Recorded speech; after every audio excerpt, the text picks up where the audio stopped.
예, 뭐 그거 이혜정 선생님이 얼마나 그 하게요? 같이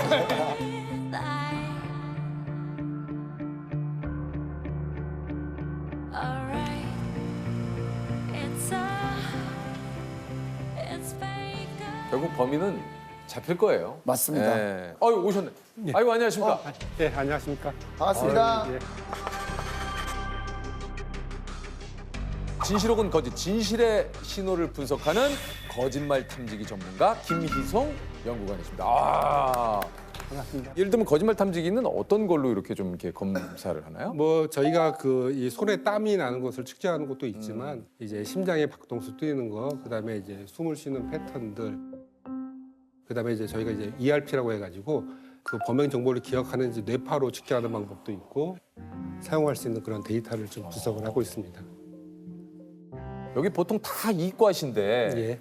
저희가 보면 유일하게 이제 문과 계통인데 주로 이제 저희 과 같은 경우는 이제 심리학을 전공하는 사람들. 여기 문과가 계시네요. 예, 그래서 저도 보면 이제 문과인 줄 알고 다양한 사람들 만날 때는 어떤 그런 대화의 기술들이 많이 필요합니다. 그런데 실제적으로 끝나고 나서 저희가 자료를 분석할 때 저희가 이제 통계적인 방법을 많이 쓰거든요. 그리고 요즘 저희가 이제 관심이 있는 게 테러범이 입국을 할 때 그 사람이 어떤 의도가 있을 거거든요. 그러면 이제 그 사람의 표정이나 그런 것들을 이제 AI나 그런 걸 통해서 이제 분석을 하는 그런 기술들도 저희가 이제 자체적으로 많이 그러니까 예전에 그 개발하려고 영화 노력하고 중에 그 톰 크루즈가 그 주연한 범죄를 저지르지 않았지만 범죄 예측 뭐 퍼센테이지로 범죄가 일어나기 전에 그 사람을 검거하는. 그러면 범죄가 일어나기 전에 그 사람을 검거하는. 근데 그 근데 검거 이제 그거하고 약간 맥락이 다른 게 어떤 이야기를 진행을 하는 데 있어서 그럼 이제 똑같다고 하는 건 아니고. 이야기를 진행을 하다 보면 예. 보면 이제 어떤 용의자든 아니든 자기가 얘기하고 싶은 거는 있죠. 아, 예. 그리고 자기가 얘기하기 싫은 건 피해가죠. 그래서 그러한 어떤 심리를 이용한 겁니다. 이제 표정이나 그런 행동 자체도 보면 예를 들어서 사람들이 거짓말할 때 보면 어떤 행동 징후가 있을 거다. 뭐 코가 어떻게 빨갛게 변할 거다 생각을 하는데 특정한 질문을 받았을 때 긴장해서 말을 멈춰요. 그러니까 어떤 변화가 일어나는 것이 아니라 거짓말에 대한 징후보다 사람이 이제 진실할 때 나타나는 반응들이 오히려 있습니다. 뭐냐면 실제적으로 어떠한 행동을 했을 때 했다 안 했다 그랬을 때 두 사람이 있는 경우에 정말로 진실한 사람이 분노할 수 있더라고요. 이게 화를 낼 때 가짜로 화내는 게 아니라 진짜로 화내는 거. 아니 근무하신 지 얼마나 되셨어요? 지금 한 20년 정도 됐습니다. 20년 정도. 거짓말 탐지 검사를 어느 정도 하셨을까요? 한 사람을 한 10,000명 정도 만나본 것 같고 아니 이제 거짓말 탐지기 이 검사가 필요한 경우가 어떤 경우가 좀 이렇게 좀 예전에는 교통사고를 많이 했습니다. 그 블랙박스 나오기 전에 특별 그렇겠네. 증거가 없으면 많이 우기거든요. 그러니까 실질적으로 저희가 이야기를 갖다 2시간에서 4시간 정도 진행하다 보면 한 신호위반 건 같은 경우는 40% 정도가 솔직하게 자백을 하고 갔어요. 제가 인정하고 왔는데 이야기를 하다 보면 근데 요즘은 이제 그런 건이 아니라 형사건인데 특히 이제 성폭력 사건들 증거가 없거든요. 양 둘 당사자밖에 없기 때문에 그런 경우에 많이 의뢰가 돼서 거짓말 탐지 검사가 사실은 가해자, 범인들을 검사를 한다는 거고 그다음에 이 사람들한테 검사할 때 전제가 뭐냐면 조금이라도 받기 싫으면 검사 안 받아도 됩니다. 본인의 권리입니다. 받겠다는 사람만 저희가 검사를 해주기 때문에 다들 겉으로는 협조를 잘 해주죠. 겉으로. 근데 이제 정말로 이제 겉과 속이 같은지를 보는 거죠. 근데 억울한 일을 당한 용의자는 자기의 많은 것들을 보여주려고 노력을 하겠죠. 법원에서의 법정 증거로 채택되진 않죠. 거짓말 탐지기. 그 증거 얘기를 많이 하시는데요. 실제적으로 가장 중요한 거는 수사하는 수사관이 누가 범인인지 이렇게 확인하는 그런 관계들이 더 중요하다고. 그런데 이제 실제적으로 저희가 살인사건의 용의자 10명을 데려와서 정말 한 명을 집어줬을 때 수사할 수 있는 탄력이 붙거든요. 일반적으로 당신이 살인을 저질렀습니까? 물건을 훔쳤습니까? 물어보는 거 말고 이거는 진실한 사람도 반응이 나올 개연성이 있기 때문에 가급적이면 정보를 활용한 검사 방법들, 범행에 대해 아주 굉장히 디테일한 걸 물어보거든요. 살해한 도구에 대해서 훔친 물건이 어떤 물건인지 물어보는 정보를 물어보는 검사 방법이 있습니다. 그 예를 들면 그게 뭐 구체적으로 어떤 건가요? 예를 들어서 범행에 사용한 칼이 하나가 있는데 7개의 칼을 보여주는 거죠. 다른 칼들을. 네, 다른 칼. 지금 본인 앞에 범행에 사용된 칼이 놓여져 있습니다. 범행에 사용한 칼이 1번 칼입니까? 범행에 사용한 칼이 2번 칼입니까? 3번입니까? 4번입니까? 5번입니까? 6번입니까?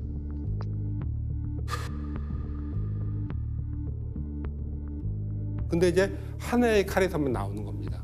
그러면 얘는 범행을 알고 있고 피해자 자기는 본 적도 없다 그러는데 피해자 얼굴에서만 반응이 나옵니다. 실제적으로 이렇게 해서 사건을 해결한 게 최근에 이제 뭐 여기 근처에서 이제 살인 사건이 났는데 예. 그 당시에 이제 용의자가 2명이 있었습니다. 뇌병변 장애를 달고 있는 그 동생이 있었고 이 동생을 돌봐준 형이 있었거든요.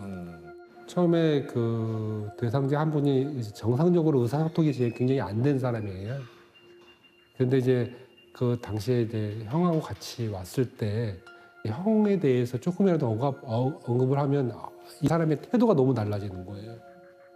본인이 뭐 전혀 모른다고 하는데 사체를 운반을 도왔는지.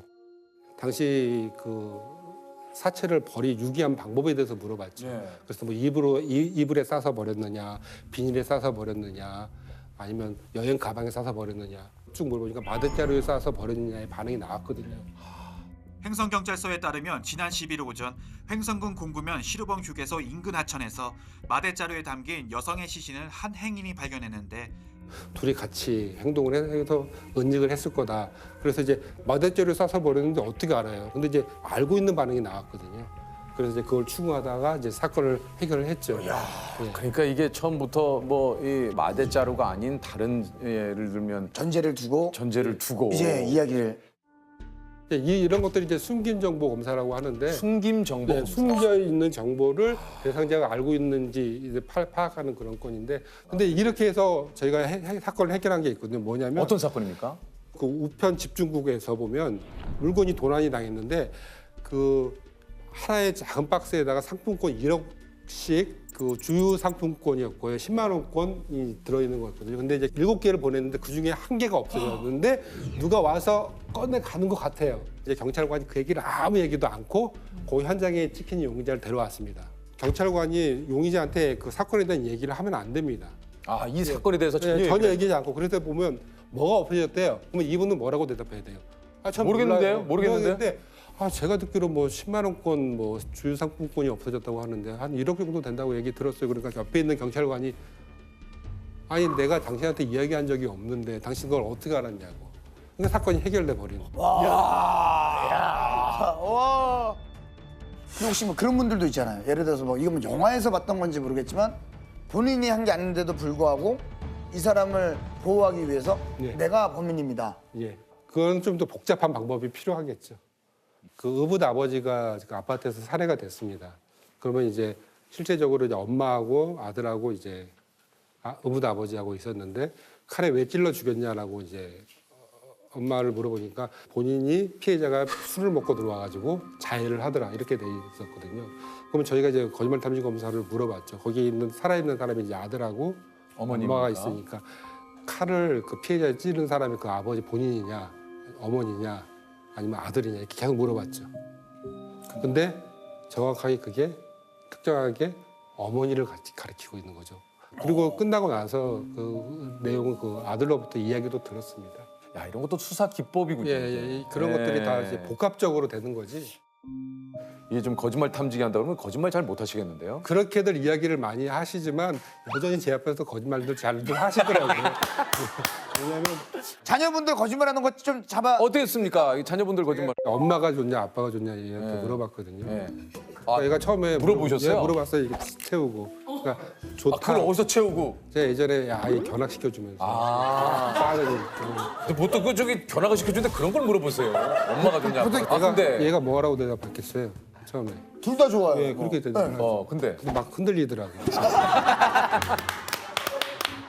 이게 불편한 진실이라고 괜히 알아서. 우리 그러면 여기 저 기계 한번 해볼까요? 그 저거 한번. 예. 우리 조셉 한번 해보세요. 저요? 예. 저도 얼마 전에 그 프로그램에 런닝맨에서 했잖아요. 형수님이 애들 데리고 한 달 정도 어허. 놀러 가. 어떨 것 같아요? 아이, 너무 슬픈 일이지. 야, 이거 뭐 저 의자, 이 의자 자체가 뭐가 있는 겁니까? 거짓말하는 사람들이 어떤 회피하는 수단으로서 관략근을 계속 움직이는 사람들이 아, 있어요. 이게 관략근을 네, 그런 것들도 측정합니다. 이게 관략근도 측정을 네, 해요? 네, 의대에서. 아, 약간 이제 뭐 밑에도 입이 있다 생각을 하는 거예요. 밑에도 입이 있다고. 조심해요. 그러니까 관략근도. 아 예? 그렇죠. 근데 사실 제가 뭐 이거 뭐 이게 쭉쭉하면은 예, 이게 예, 뭐. 혈압 어, 뭐 쪼이는데. 관략근으로 바람을 넣고 있는 거예요. 관략근 굉장히 좋아하시네. 예, 이제 한번 시작을 하겠습니다. 좋습니다. 현재 서울에 살고 있습니까? 네, 현재 서울 마포구에 살고 예, 있습니다. 예 아니오로만 대답해 주세요. 자, 예 아니오로만 대답하세요. 다시 예 할게요. 아니오로만 대답하세요. 현재 서울에 살고 있습니까? 예, 묻는 질문에 솔직하게 대답하시겠습니까? 네, 요즘 썸 타고 있는 여성이 있습니까? 아니요, 유재석이 형이지만 가끔 한 대 치고 싶을 때가 있습니까? 아니요, 다행이네요. 예. 예. 나는 솔비를 만나볼까 생각한 적이 있다. 아, 저 오빠 너무 좋아하죠. 아니요, 아니요, 왜 갑자기 이거 변하죠? 왜 갑자기 이거 변하죠?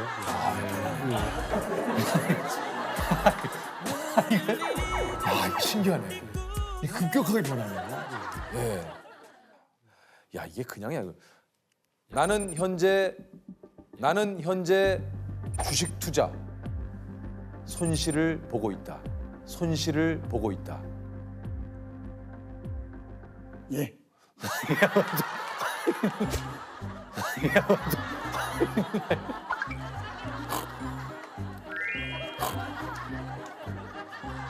아, 예. 아, 좋습니다. 야, 이거 막 엉망됐네. 여기 막 엉망됐어. 이거 봐.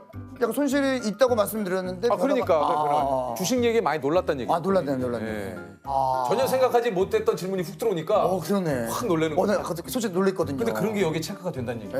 그렇죠. 어떤 질문에 대한 각성 여부인데 보면 이제 계속 변화가 있는데 이걸 불안이라고 보거든요. 그래서 보면 진실한 사람도 이 검사에 대한 불안이 있어요. 그렇겠죠. 그래서 이거의 탐지 기술은 진실한 사람의 불안을 읽는 기술입니다.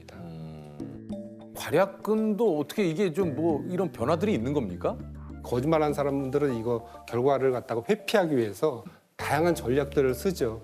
그 중에 하나가 이제 그런 불필요한 동작들을 눈에 안 보이는 것들을 하는 거거든요. 그러니까 뭔가 이게 관략근을 이렇게 긴장을 시켜서 뭔가 내 어떤 네. 신체적인 반응을 내 스스로 좀 제어를 하려는. 예. 근데 이제 저희 입장에서는 그러한 반응들이 나오면 아주 고맙죠. 왜냐하면 뭐 진실하다고 보기는 어려운 상황이니까. 이야. 혹시 그 연구관님께서 좀 나도 모르게 자주 하는 말이 있습니까? 아무래도 그런 얘기는 좀 많이 할 것 같아요. 사실은 말이죠. 뭐 이런 얘기. 사실은 말이죠. 예, 예. 근데 이 말버릇이 참 중요한 게 저는 습관적으로 거짓말 안 하고를 굉장히 좀 입버릇처럼 어머니가 식사를 해도 어때? 엄마 거짓말 안 하고 너무 맛있는데? 뭐 언제는 거짓말 했었니? 뭐 이제 이게 되니까 이걸 좀 고쳤으면 해요. 그래요. 그냥 담백하게 얘기하면 되는데 자꾸 앞에 거짓말 안 하고 제 말버릇은 뭐가 있나요? 어떻게 된 거지 이렇게 이상해. 아, 우리 저기 어떻게 된 조셉한테 상황이? 어떻게 된 거니? 어떻게 된 거니? 어떻게 된 상황이? 다짜고짜 물어보거든요. 다짜고짜. 전화해서. 호세 어떻게 된 거니? 어떤 게 말씀이십니까? 어떻게 된 거니, 호세야? 어떤 게 말씀이십니까? 호세야 어떻게 된 거니? 어떻게 호세야 된 거니? 어떻게 말씀이십니까? 어떻게 된 거야, 호세야? 어떻게 말씀이십니까? 옛날 부잣집인데 이런 데가. 소야 어떻게 된 거니? 어떤 게요? 이제 막 이제 그런 게 좀 있는 것 같습니다. 아니- 거짓말 안 하십니까 평소에? 아, 지난주에 했네. 누구한테? 조셉한테. 뭐라고? 재밌었다고. 아 재밌었어요. 지난주에 했었어. 오랜만에 재밌었다고 해주시길래 네. 진짜인 줄 알았는데 거짓말이었어요. 예. 거짓말 안 하고 저는 재밌다고 아예 생각했어요. 아닌 것 같아요. 진짜로 재밌었을 것 같아요. 예. 이게 저 근무해 보시니까 국가수는 어떤 곳인 것 같습니까? 자기가 한 분야의 전문가가 될 수 있는 아주 최고의 직장이라고 하면 봅니다. 범죄자의 심리를 많이 연구하고 싶은 많은 연구자분들이 계세요. 그런데 여기는 어찌됐든 그러한 사람들을 매일같이 만날 수 있으니까 자기가 만약에 이 분야에 관심이 있다고 그러면 최고의 분야인 것 같습니다. 그리고 실제적으로 어떤 사명감에 있어서 진짜 억울한 죽음이나 억울한 사람이 없도록 밝혀주는데 사람들이 뭔가 보람을 느낄 수 있는 직장이다 보니까 거기에다 플러스 알파 그런 어떤 프라이드가 있는 것 같습니다.